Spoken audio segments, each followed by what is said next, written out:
So Grant, what's with the sweater? Did you retire? No, I'm not retiring yet. I'm merely appropriately dressed for our next series of myths. Is the next series of myths about fashion disasters? No. With over 60 million golfers around the world, it's no surprise that the website's been inundated with requests to do myths about golf. The first one is that a tree is 90% air. Yeah, I've heard that one. And a lot of golfers say if your ball gets stuck behind a tree, instead of shooting around the tree, it's better to shoot through it because you have a 90% chance of getting through because it's 90% air. Great. So all we need is a bucket of balls, some golf clubs, camp out behind a tree, see how many we hit through. Sounds good to me. From a distance, a tree may look like a solid, impenetrable object, but up close, there's a huge amount of space between its leaves. So huge that some golfers think you have a 90% chance of swinging clean through. To find out if this myth is all hot air, Team Tee-Off travels to one of the most famous golf courses in the world. All right, let's do this. Starting to feel a little underdressed. Where better to come than world-famous Pebble Beach? I mean, this is where Jack Nicklaus and Tiger Woods played, and now they're gonna let us play? Yeah, I'm not sure they've seen the show, but with a world-class golf course, check. Some top-rate golf outfits, check. Now, the team just needs a tree. And this should do. You know, the tree that we picked, it's a very average tree, and it's the kind of tree that you would try to play through, because when you look at it, you see that there is enough light, so you're thinking, I could get through this and actually play through to the next hole. So, what's the plan, Tiger? So to begin our initial research into this myth, we're each going to hit 10 golf balls into the tree and see if we can make it through. And if 9 of those 10 do sail through, it's myth confirmed. Having played golf since high school, Tori's going to tee off first. That thing is I find myself in this situation quite often when I'm playing golf. First shot went like a shot, straight through the foliage. Look at that. Nice one. See, normally I would have to shoot out into the fairway. One for one. I just cut the corner.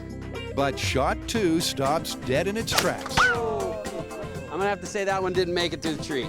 So it's 1 apiece after 2. And after a montage of the other 8 balls, what's the final score? So far, the score is 6 made it through, 2 went wacky, and 2 came back at us. In other words, for Tori, the tree was 60% air. Can Kari do any better? So you want to stand there? No. Kari quickly learns that in golf, no matter how bad your last shot was, Oh! God. your worst is yet to come. Oh, no.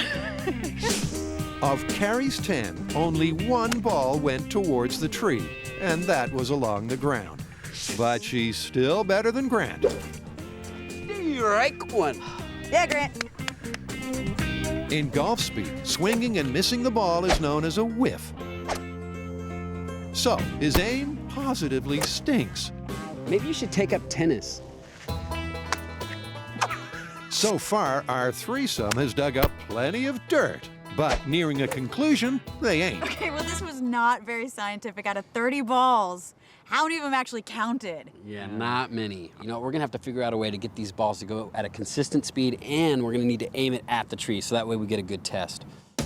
The team had better get a grip. To solve this myth, they still have a fair way to go. Let's try it again.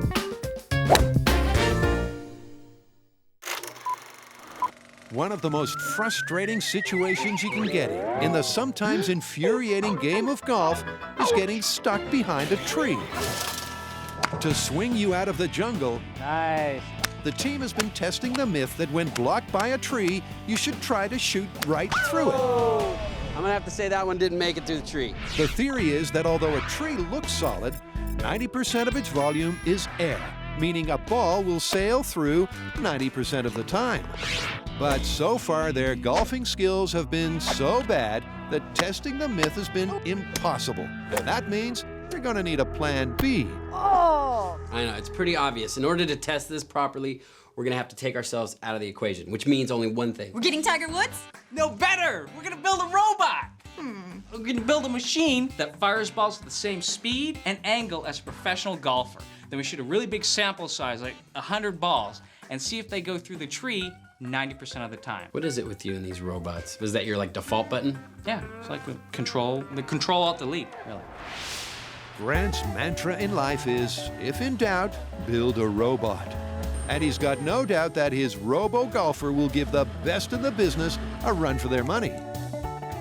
Not even Tiger Woods could shoot a golf ball in roughly the same area 100 times in a row, 200 times in a row to test this. So I'm going to build a golf ball shooting cannon. Using compressed air, Grant hopes to shoot balls through the barrel at the same velocity as a proficient human golfer. And that's something they figured out earlier.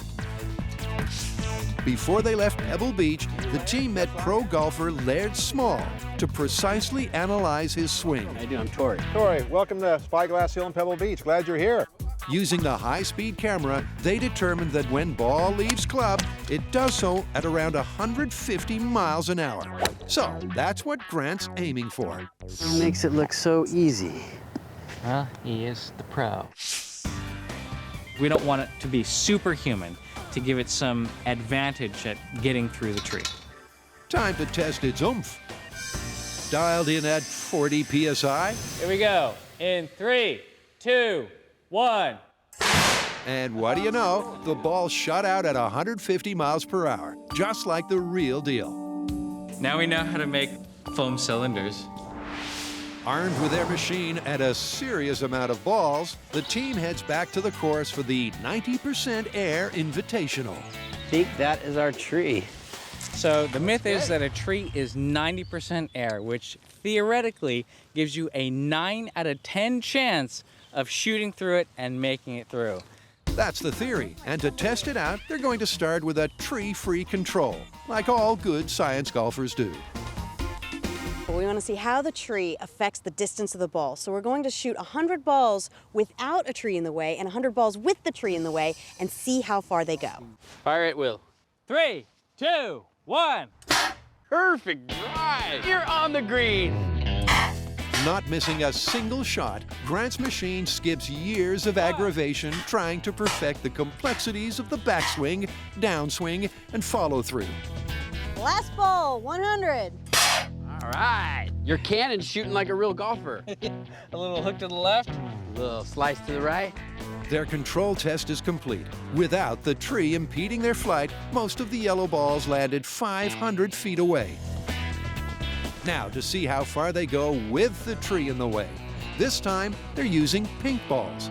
So for this myth, which is that the tree is 90% air, what we'll be looking for is 90 of the pink balls will be at the same distance as the yellow balls.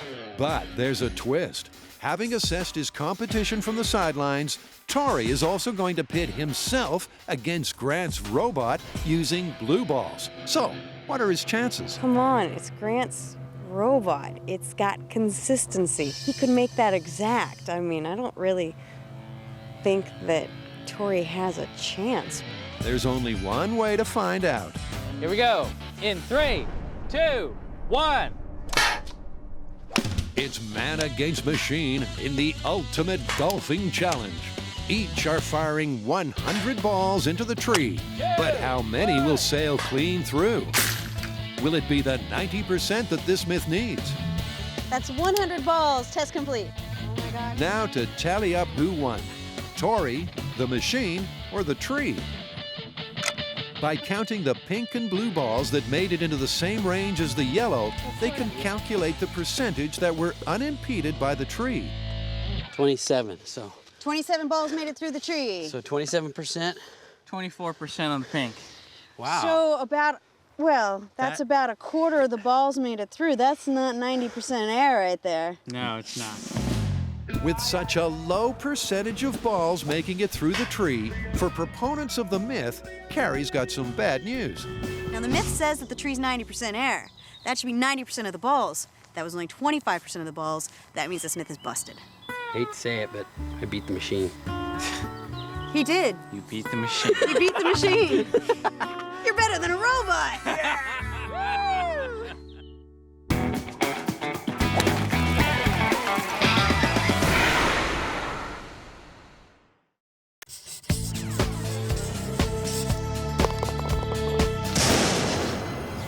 Up next, we have a real shocker of a myth.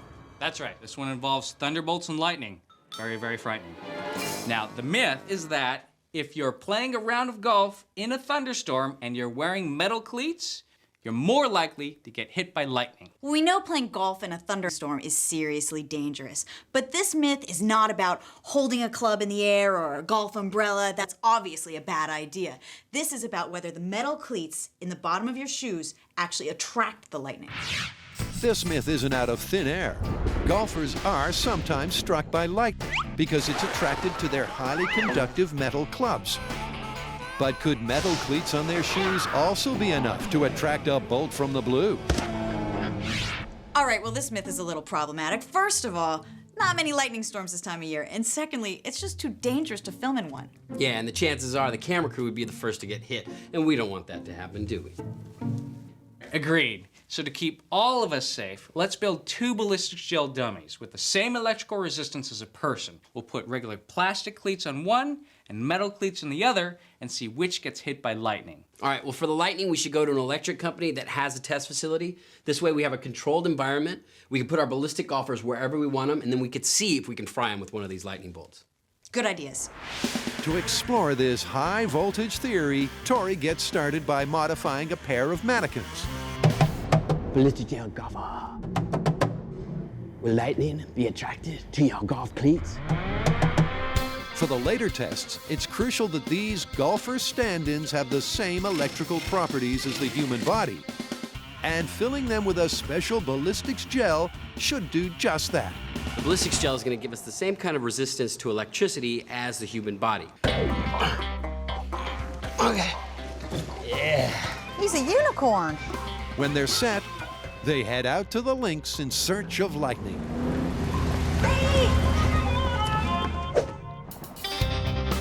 The PG&E Technology Center is one of the MythBusters' favorite playing grounds.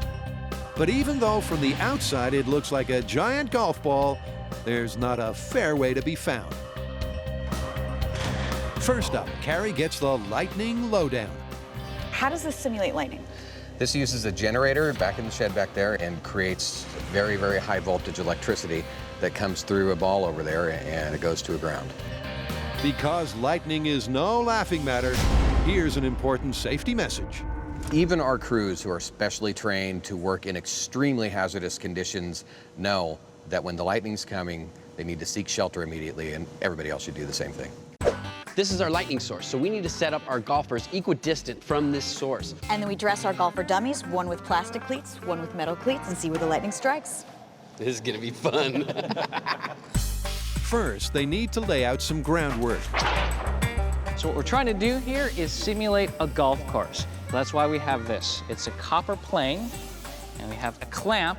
We're gonna connect the clamp to the copper plane, and that's gonna be connected to the ground of the facility. And that will give us that electrical earth simulation that we need to conduct this test.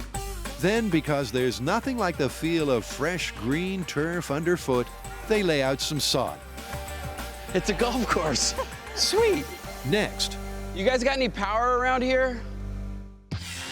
Tori removes the tops of the dummies' heads and soles of their feet, so when the lightning strikes, it will have a clear path to the ground. Time to get kitted up in appropriate attire. We want to give this myth the best possible chance of working, so we have found some leather-soled shoes with metal cleats. It's going to give us the best conduction path. Now, to be a really good comparison, we have our modern rubber-soled shoes with plastic cleats. And all laced up, they're ready to hit the green. Wow. All right. That's a well-attired golfer. Yeah, you know, I've never seen a golfer with just golf shoes. That would freak me out. Finally, they place both golfers the exact same distance from the lightning source. And this guy is at 46.5. Yeah! Great. Perfect's good enough for me. Oh no, it's starting to rain. Who will be struck out of the game first?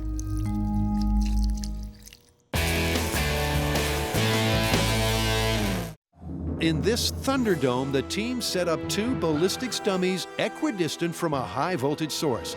The only difference is one is wearing shoes with metal cleats, the other plastic. So what are they looking for? To confirm this myth, we need to see a definite trend of lightning discharging into the dummy with the metal cleats.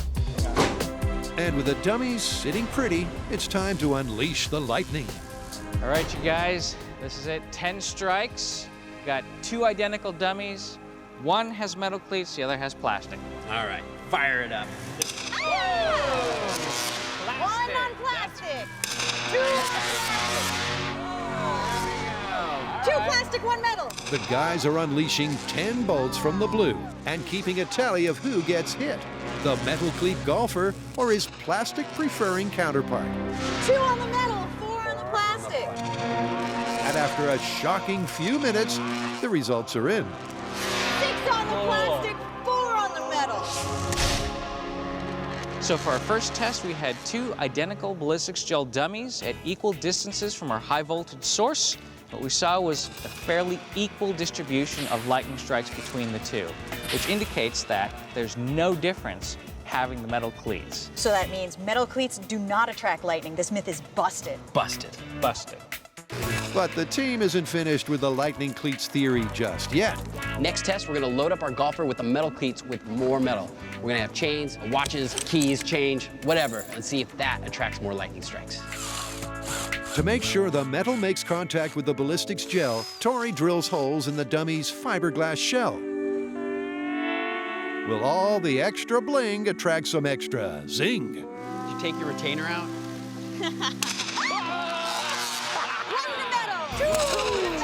Their punk rock golfer sustains consecutive hits until this time 8 strikes went to the heavy metal golfer, but still 2 hit his plastic playing partner. I actually thought this one was heading towards confirmed, but then one of the strikes came down and hit the guy with the plastic cleats, which means this one is still busted. So in bad weather, wearing metal spikes won't increase the chance of lightning strikes. But what about holding a club? If you notice, during your backswing, you actually become a lightning rod. So what I'm gonna do is attach this golf club to that golfer, and we're gonna find out if you are crazy enough to play during a storm, what might happen.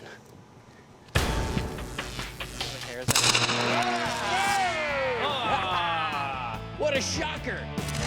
In less than a second, a single strike of lightning can heat the air to 60,000 degrees Fahrenheit. Our guy is literally melting under the pressure. Well, maybe that's why you're not supposed to play golf in a lightning storm. But you gotta hand it to him. He never loses his grip.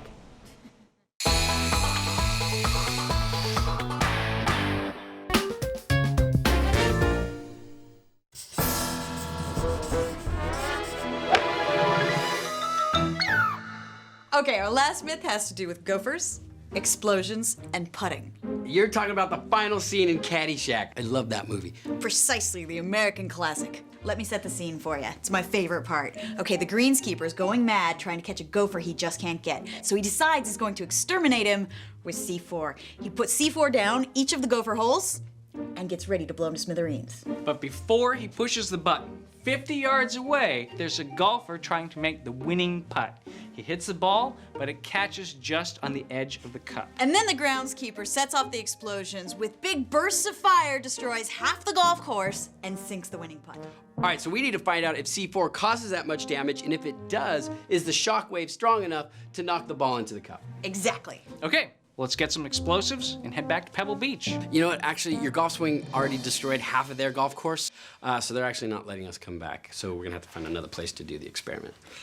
Sorry, man. Maybe learn how to play golf. It's a great gopher golf scene where you get 2 myths for the price of 1. First, will C4 really explode into great balls of fire? And second, will the resulting shockwave be enough to knock a teetering ball into the hole? As a golf course substitute, the team has found a field perfect for their experiments. Here's our golf course. Not for long. Yeah. Sweet. We're at Riversdale Ranch. It's a huge field. It kind of looks like a golf course. There's tons of gopher holes, and they've agreed to let us blow it up with C4. How great is that? Gopher hole. Sure enough, the ground is riddled with the telltale signs of gophers. Oh my God, this thing had so many gophers. This field is perfect. But don't worry, animal lovers, this is a gopher ghost town. This is an area where gophers have already been exterminated, which means there are no little creatures running around and we're not going to do any damage. This is just, a little homemade gopher golf course. Before they explore movie land, This is going to be a whole lot of fun, huh? as curious as bright-eyed rodents, the team wheels out a gadget used by real-life professional exterminators. Now, professional exterminators have a number of tools at their disposal. They have chemicals that they can use, they have traps, and then they have the Rodex 5000.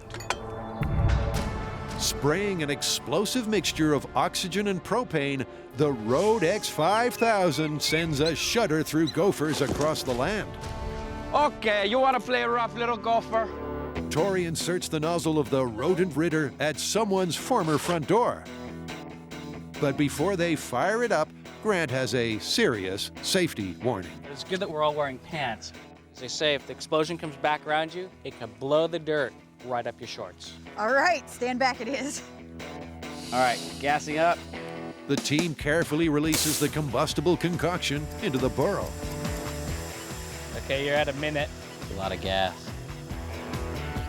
And after letting it build up within the network of tunnels below, it's time for ignition. Okay, that's 2. Valve closed.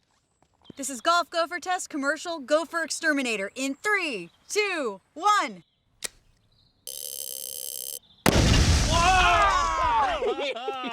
Yeah!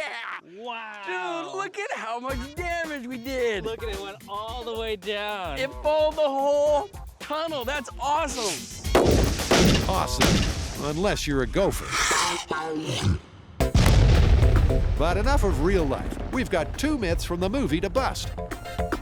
For this golf myth, we have 2 things to test. They come from the last scene in Caddyshack, which is an American icon, if you ask me.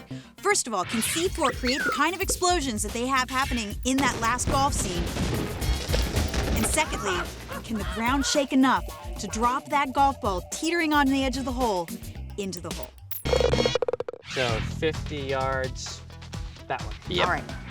From closely watching the movie, they've calculated that it was about 50 yards from the explosive's detonation point to the golf ball. 50, right there.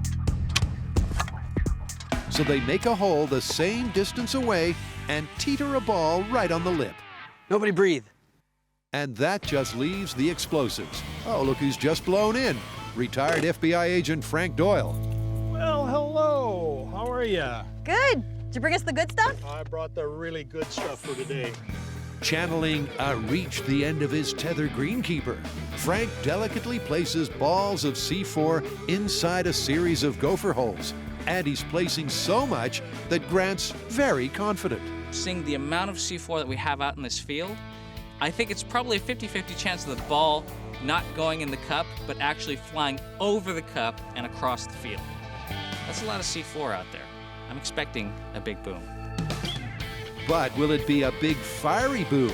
And will it sink the putt? Fire in the hole! Fire in the hole! Here we go. In 3, 2, 1. Oh my God! That was awesome! The boom sure was a blast, but part 1 of the myth is already up in smoke. The main difference between the explosion that we saw with real C4 in real gopher holes and what you see in the movie is an element of fire. And what we saw is just a blast of dirt going straight up. In other words, the movie Fireball was a fake. But what about the blast's power? Well, at Gopher Ground Zero, things are looking promising. Hey, look at the size of these holes. I think this might be actually a very effective gopher extermination method. This is an effective golf course extermination Yeah, method. no kidding, man. There's a crater. It's created a gopher graveyard crater at the blast site. But what's happened on the green? Great explosion. Oh, it didn't go in the hole. You know what? That's not surprising. I mean, that was a cool explosion, but the shockwave wasn't enough to knock it in. I really thought it would. So where does that leave their Caddyshack recreation? So that's negative on the golf ball, negative on the explosion. So this one's busted. Busted. But as in Hollywood, if at first you fail, then just fake it. Any way you look at this one, it's busted, but we're not done yet. We want to replicate the explosions that they had in Caddyshack. And Frank has got something special for us. Real special. Yep, Frank has something guaranteed to get that Hollywood-inspired fireball. Gasoline. Those varmints aren't gonna know what hit them. He places the containers in a line all the way along a burrow. And with the stage set, the team can't wait to be entertained. Da da da da da da da.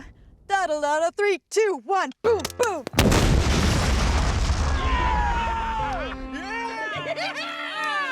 That's what you expect to see. At last, they get their money's worth. So they may not have achieved what they set out to do, but just like in the movies, they've all learned a valuable lesson. You know what? We showed that this one is totally busted, and we got a beautiful explosion at the same time. And we showed how exciting golf can really be. It is exciting without explosions. Sure it No, is. it's not.